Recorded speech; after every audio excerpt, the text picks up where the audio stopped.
Lorsque l'on évoque le nom de Philippe de Dieuleveuille, une génération entière de téléspectateurs français pense immédiatement à La Chasse au trésor. Cette émission, diffusée de 1981 à 1985, a marqué un tournant dans l'histoire de la télévision. Pour la première fois, un animateur n'était pas seulement une voix ou un visage derrière un bureau, mais un véritable aventurier lancé à travers le monde. De Dieuleveuille, avec son sourire charmeur, son allure sportive et son aisance face aux caméras, incarnait un idéal, celui de l'homme libre, curieux et intrépide. À chaque épisode, il sautait en parachute, pilotait un hélicoptère, traversait des paysages inhospitaliers et partait à la rencontre de cultures lointaines. Le public le suivait comme un héros moderne, et l'audimat atteignait des records. En quelques années, il était devenu l'une des personnalités les plus populaires du petit écran. Mais derrière ce personnage médiatique se cachait un parcours plus complexe. Né en 1951 dans une famille bourgeoise parisienne, Philippe de Dieuleveuille a grandi dans un milieu où l'on cultivait la curiosité intellectuelle et le goût du dépassement de soi. Très jeune, il s'est passionné pour les sports extrêmes, le parachutisme et l'alpinisme. Ces expériences l'ont forgé physiquement, mais elles ont aussi révélé un trait de caractère central, une attirance irrépressible pour le risque. Pour lui, vivre signifiait se confronter aux éléments, repousser les limites et se mesurer à l'inconnu. Cet esprit d'aventure allait devenir sa marque de fabrique et son moteur. Son entrée dans le journalisme télévisé n'a rien d'un hasard. À une époque où la France cherchait à moderniser ses programmes et à séduire une jeunesse avide d'images nouvelles, de Dieuleveuille représentait la promesse d'un souffle d'air frais. L'ORTF, puis Antenne 2, misèrent sur son profil atypique. Un homme à la fois cultivé et casse-cou, capable d'incarner l'audace française à l'écran. Très vite, il fut adopté par les téléspectateurs, séduit autant par ses prouesses physiques que par son naturel devant les caméras. Son humour, sa décontraction et son élégance faisaient oublier les risques énormes qu'il prenait à chaque émission. Toutefois, ce succès télévisuel n'était pas sans conséquences. Derrière le mythe de l'aventurier charismatique, Philippe de Dieuleveuille menait une vie exigeante, partagée entre la notoriété, les tournages incessants et un besoin presque viscéral de liberté. Ceux qui l'ont connu parlent d'un homme à double facette, chaleureux, sociable, mais aussi secret et insaisissable. Sa carrière publique n'était qu'un aspect de son identité. Ses proches affirment qu'il nourrissait des ambitions plus vastes, qu'il s'intéressait à la géopolitique, aux relations internationales et aux grandes questions de l'Afrique. À travers ses voyages, il ne cherchait pas seulement à divertir le public, mais aussi à comprendre le monde. Ce goût du danger et cette curiosité pour les enjeux politiques ne pouvaient qu'attiser les rumeurs. Très tôt, des voix ont affirmé que Philippe de Dieuleveuille n'était pas uniquement un animateur, mais qu'il entretenait des liens avec les services spéciaux français. Était-il, en parallèle de sa carrière télévisée, un agent au service de l'État? Officiellement, rien n'a jamais été prouvé. Mais le contexte de la guerre froide, les tensions en Afrique et la présence française dans des zones sensibles donnèrent du crédit à ces spéculations. Cette ambiguïté allait peser lourdement lors de sa disparition.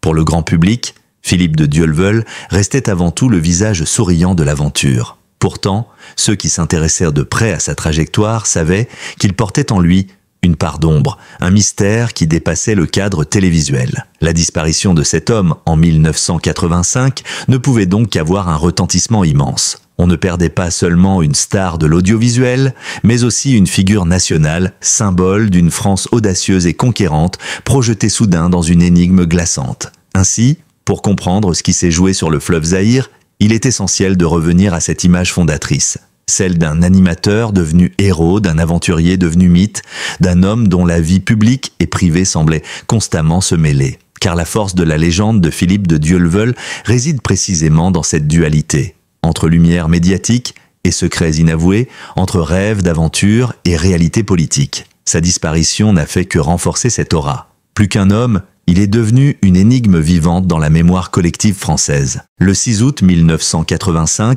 Philippe de Dieuleveuille et ses compagnons d'expédition embarquent sur le fleuve Zaïre, aujourd'hui appelé fleuve Congo. L'expédition, présentée comme une aventure sportive et humaine, avait pour objectif de descendre une portion particulièrement difficile du cours d'eau en raft et en canoë. Le groupe comptait 7 hommes, tous sportifs aguerris, certains anciens militaires, d'autres passionnés d'exploration. À première vue, rien ne semblait sortir de l'ordinaire. L'Afrique centrale, avec ses paysages grandioses et ses fleuves majestueux, constituait un décor idéal pour l'aventure. Mais le fleuve Zaïre n'était pas une rivière ordinaire. Large, puissant, indomptable, il est réputé pour ses rapides mortels et ses tourbillons capables d'engloutir, en quelques secondes, des embarcations entières. Ce jour-là, L'équipe se lance dans la descente des rapides d'Inga, un endroit redouté par tous les navigateurs. Selon la version officielle, la pirogue de Philippe de Dieuleveux aurait chaviré dans les flots. Ses compagnons ont affirmé l'avoir vu disparaître dans les eaux tumultueuses, incapable de remonter à la surface. Mais dès l'annonce de ce drame,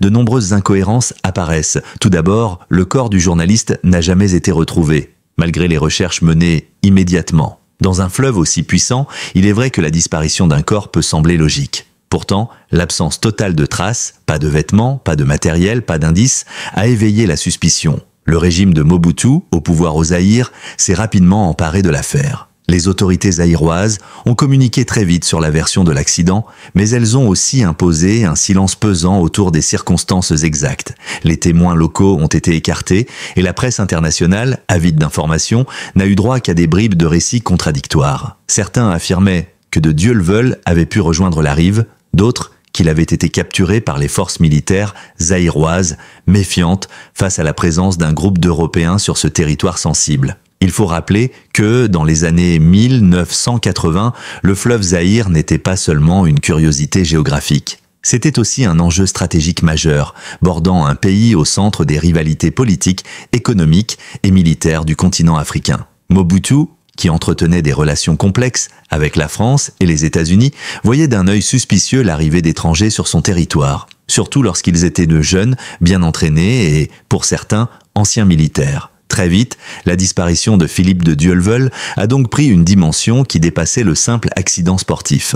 Pourquoi les autres membres de l'expédition ont-ils été libérés après quelques jours de détention par l'armée zaïroise alors que le corps de l'animateur n'a jamais été retrouvé ? Pourquoi certains témoins ont-ils affirmé que le groupe avait été arrêté avant même le naufrage supposé? Ces questions, sans réponse claire, ont ouvert la voie à toutes les hypothèses. Dans l'opinion publique française, le choc fut immense. Le pays venait de perdre l'un de ses animateurs les plus populaires dans un décor digne d'un roman d'espionnage. Les journaux titraient sur l'énigme Zaïre, mêlant récits d'aventure et mystères politiques. Pour les téléspectateurs qui l'avaient vu quelques mois plus tôt encore, courir sur les plages ou négocier avec des habitants au bout du monde dans la chasse au trésor, cette disparition paraissait irréelle. Comment un homme aussi sportif, aussi habitué aux situations extrêmes, avait-il pu disparaître aussi brutalement? Le fleuve Zaïre est devenu, dès lors, le symbole de cette énigme. Il concentre à lui seul la double dimension de l'affaire, un lieu naturel d'une dangerosité extrême et un territoire politique saturé de tensions. De Dieuleveux s'y est englouti, corps et âme,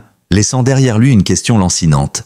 S'agissait-il d'une mort accidentelle ou d'un drame soigneusement maquillé pour cacher une réalité inavouable? Dès les premières heures suivant l'annonce de la disparition de Philippe de Dieuleveux, deux versions diamétralement opposées s'imposent dans le débat public. La première, officielle et rapidement relayée par les autorités zaïroises, parle d'un accident tragique. Selon ce récit, le journaliste aurait été victime de son goût du risque. Un fleuve trop puissant, des rapides impossibles à maîtriser et un naufrage fatal. Cette hypothèse semble logique. Même les navigateurs expérimentés considèrent que les rapides d'Inga sont parmi les plus dangereux au monde. L'expédition, aussi préparée soit-elle, n'était pas à l'abri d'un drame. D'autant que de Dieuleveux, habitué au tournage télévisé spectaculaire, avait tendance à minimiser les dangers pour privilégier l'audace. Sa disparition pouvait alors apparaître comme le triste dénouement d'une vie placée sous le signe de l'extrême. Mais rapidement, des zones d'ombre apparaissent. Pourquoi aucun corps, aucun objet, aucune preuve tangible n'a-t-il été retrouvé? Dans de nombreuses affaires de noyade, la nature finit toujours par rendre un indice. Un vêtement, un sac, parfois même le corps de la victime. Ici, rien. Le silence du fleuve nourrit le doute. Les membres de l'expédition eux-mêmes livrent des témoignages contradictoires. Certains affirment avoir vu Philippe happé par les eaux, d'autres reconnaissent qu'ils ont perdu sa trace bien avant le naufrage supposé. C'est alors qu'une seconde hypothèse prend de l'ampleur, et si Philippe de Dieuleveux n'était pas mort dans un accident, mais victime d'un piège tendu par des forces hostiles. Les rumeurs s'emballent. On évoque une arrestation par l'armée zaïroise qui aurait considéré le groupe comme suspect. Certains témoins locaux affirment même avoir vu les membres de l'expédition conduits sous escorte militaire. Les compagnons de voyage de l'animateur, retenus quelques jours avant d'être relâchés, n'ont jamais pu clarifier totalement ce qu'il s'était passé. Ce doute est amplifié par les rumeurs persistantes sur le rôle réel de Philippe de Dieuleveux. Était-il uniquement journaliste et animateur, ou bien avait-il en parallèle une mission plus discrète, voire clandestine? Plusieurs sources, y compris au sein de la presse française, avancent qu'il aurait pu être lié aux services secrets, peut-être pour collecter des informations sur le Zaïre, pays stratégique au cœur de la guerre froide. Le régime de Mobutu, méfiant à l'égard de toute ingérence étrangère, aurait alors décidé de neutraliser ce Français trop curieux. L'idée d'un guet-apens prend de l'ampleur dans les années qui suivent. Des journalistes d'investigation publient des articles détaillant la présence de militaires zaïrois dans la zone au moment de la disparition. Des témoignages font état d'interrogatoires musclés, de détentions secrètes, voire d'exécutions sommaires. Mais faute de preuves matérielles, ces récits demeurent fragiles, oscillant entre enquêtes sérieuses et rumeurs incontrôlables. Le gouvernement français, de son côté, adopte une attitude ambiguë. Officiellement, il se range à la version de l'accident. Officieusement, plusieurs diplomates reconnaissent qu'ils n'ont jamais eu accès à toutes les informations. Ce double discours alimente encore davantage le soupçon. Pourquoi Paris ne réclame-t-il pas avec plus d'insistance la vérité sur l'un de ses journalistes les plus connus? Pourquoi accepte-t-on si vite la thèse de la noyade alors que tant d'éléments restent inexpliqués? Cette confrontation entre deux récits, l'accident banal et le complot politique, transforme l'affaire en véritable énigme nationale. Les partisans de la première version voient dans la seconde une manière romanesque de nier la fatalité. Les tenants de la seconde considèrent au contraire que la version officielle sert de couverture à une vérité dérangeante. La disparition de Philippe de Dieuleveulle cesse alors d'être un simple drame personnel. Elle devient une affaire d'État où se mêlent diplomatie, espionnage et manipulation. Et c'est précisément ce doute, jamais dissipé, qui entretient encore aujourd'hui le mystère. Était-il tombé dans les eaux noires du fleuve Zaïre ou dans les filets d'un régime autoritaire déterminé à protéger ses secrets? L'absence de réponse continue de nourrir l'imaginaire collectif, transformant Philippe de Dieuleveulle en héros tragique, victime soit d'un fleuve implacable, soit d'un piège politique soigneusement orchestré. Après la disparition de Philippe de Dieuleveulle sur le fleuve Zaïre, la machine administrative et diplomatique se met en branle. Mais très vite, les familles, les journalistes et l'opinion publique comprennent que la quête de vérité sera semée d'embûches. En France comme au Zaïre, les versions divergent, les témoignages se contredisent et les documents officiels restent inaccessibles. C'est dans cette cacophonie que va naître l'un des mystères les plus persistants de la télévision française et, plus largement, de la relation ambiguë entre Paris et Kinshasa dans les années 1980. Dès le départ, l'attitude des autorités zaïroises intrigue. Le régime de Mobutu Sese Seko, autoritaire et réputé pour son contrôle strict de l'information, diffuse rapidement un communiqué affirmant que de Dieuleveulle est mort noyé dans les rapides. Pourtant, les militaires qui ont intercepté le reste du groupe n'ont jamais produit de rapport détaillé sur l'opération, ni expliqué pourquoi l'équipe française avait été placée en détention avant d'être relâchée. Les membres de l'expédition, une fois rentrés en France, ont raconté avoir subi des interrogatoires et des pressions, mais sans pouvoir préciser le sort exact de leurs compagnons disparus. En France, la famille de Philippe de Dieuleveulle, notamment ses frères, refuse d'accepter la version officielle. Dès la fin des années 1980, il multiplie les démarches judiciaires, médiatiques et politiques pour exiger des investigations plus approfondies. Une plainte est déposée en 1986, donnant lieu à une enquête judiciaire en France. Mais rapidement, l'instruction se heurte à l'absence de coopération du Zaïre et au manque de preuves concrètes. Les juges français, privés d'accès aux archives et aux témoins zaïrois, finissent par classer l'affaire. Dans les années 1990, de nouveaux éléments apparaissent.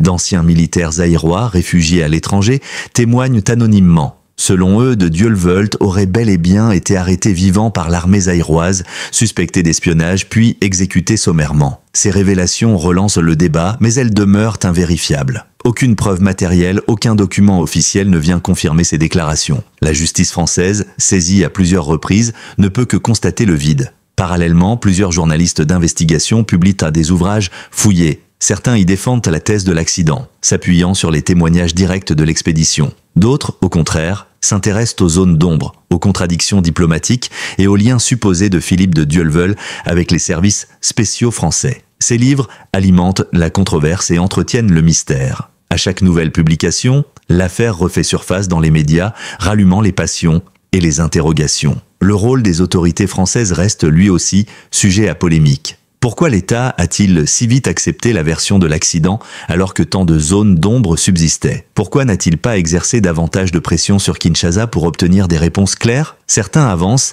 que Paris avait tout intérêt à ne pas froisser Mobutu, allié stratégique dans la région. D'autres évoquent une volonté délibérée de dissimuler une éventuelle mission secrète de Dieuleveux qui aurait embarrassé la diplomatie française si elle avait été révélée. Les années passent, mais le dossier reste figé. En 2015, la famille obtient toutefois la réouverture d'une enquête en France après la diffusion de nouveaux témoignages. Mais, une fois encore, le manque de preuves tangibles empêche toute avancée significative. Les archives militaires zaïroises demeurent inaccessibles, et les témoins de l'époque, pour la plupart, ont disparu ou refusent de parler. L'affaire s'enlise dans un labyrinthe judiciaire et diplomatique où chaque piste semble se refermer sur un mur de silence. Ces silences, justement, sont peut-être les plus éloquents, car au-delà de l'absence de corps, d'indices ou de preuves, c'est la chape de plomb qui entoure le dossier qui alimente le plus les soupçons. Comme si derrière cette disparition se jouait une vérité dérangeante que ni Paris ni Kinshasa ne souhaitent révéler. Une vérité peut-être trop lourde, trop compromettante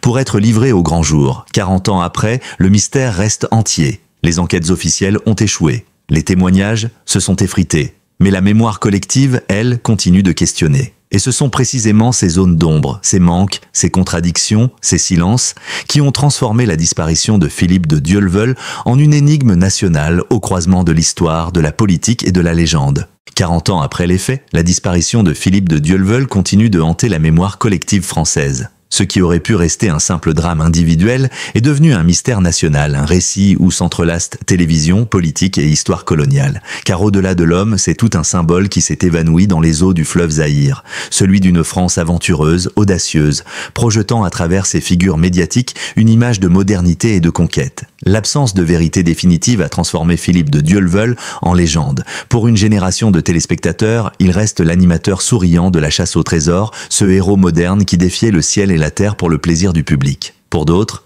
il est devenu le martyr d'un jeu diplomatique opaque, victime d'intérêts supérieurs qui le dépassaient. Dans les deux cas, sa disparition a nourri un imaginaire collectif où l'aventure se mêle au secret et où la télévision rencontre la grande histoire. Les documentaires et les livres qui lui ont été consacrés n'ont fait que renforcer ce statut. À chaque nouvel anniversaire de sa disparition, la presse française relance le débat « accident tragique » ou « assassinat politique ». Ces récits répétés, ces hypothèses sans cesse ressassées, entretiennent le flou et contribuent à transformer de Dieuleveux en une figure presque mythologique. Son nom revient régulièrement dans les émissions consacrées aux grandes énigmes contemporaines, aux côtés de celles d'Antoine de Saint-Exupéry ou de l'explorateur Alain Colas. Cette fascination s'explique aussi par le contexte particulier des années 1980. À l'époque, la télévision occupait une place centrale dans la vie des Français et la chasse au trésor était une émission familiale, fédératrice, regardée par des millions de téléspectateurs. La disparition brutale de son animateur, survenue dans un décor exotique et dangereux,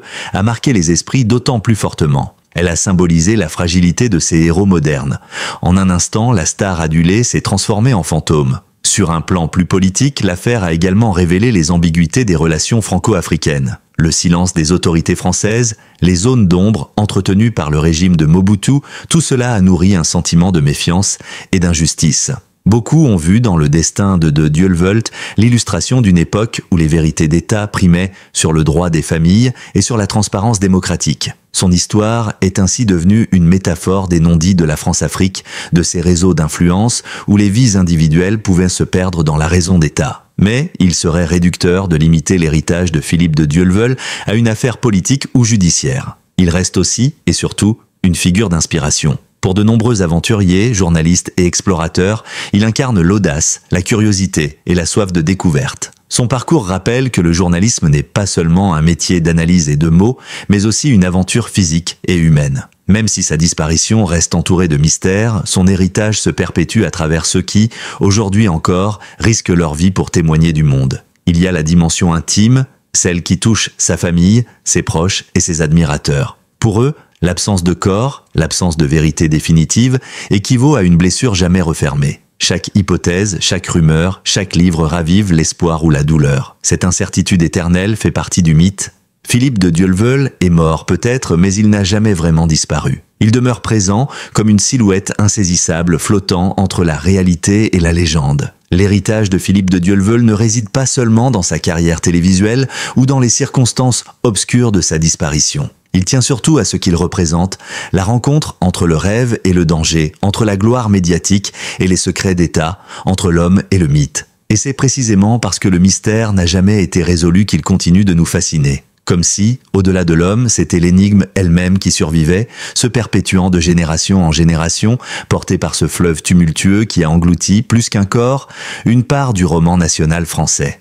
40 ans après la disparition de Philippe de Dieuleveux, les eaux tumultueuses du fleuve Zaïre n'ont toujours pas rendu leur secret. La version de l'accident reste la plus répandue, mais les zones d'ombre, les témoignages contradictoires et les silences officiels nourrissent encore l'idée d'un guet-apens. Entre légendes télévisuelles et affaires d'État, son destin incarne l'ambiguïté d'une époque où les vérités dérangeantes se dissimulaient derrière la raison d'État. Mais si le mystère perdure, c'est aussi ce qui explique la fascination intacte pour son histoire. Philippe de Dieuleveux n'est plus seulement un animateur disparu. Il est devenu un mythe, une figure qui symbolise à la fois l'audace et le danger, l'aventure et le secret. Son héritage demeure vivant, rappelant que certaines énigmes, loin de s'éteindre avec le temps, grandissent et se transforment en légendes.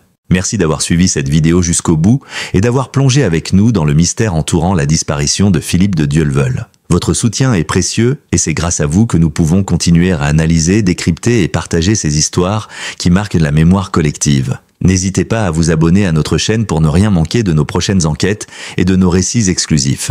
Activez la cloche pour être averti dès la mise en ligne de nouvelles vidéos. Laissez-nous également un commentaire. Que pensez-vous de cette affaire? Accident tragique ou piège politique? Nous avons hâte de lire vos avis et d'échanger avec vous. Merci encore pour votre fidélité et restez connectés, car de nouvelles révélations et d'autres grands récits arrivent de très bientôt. À très vite pour la suite.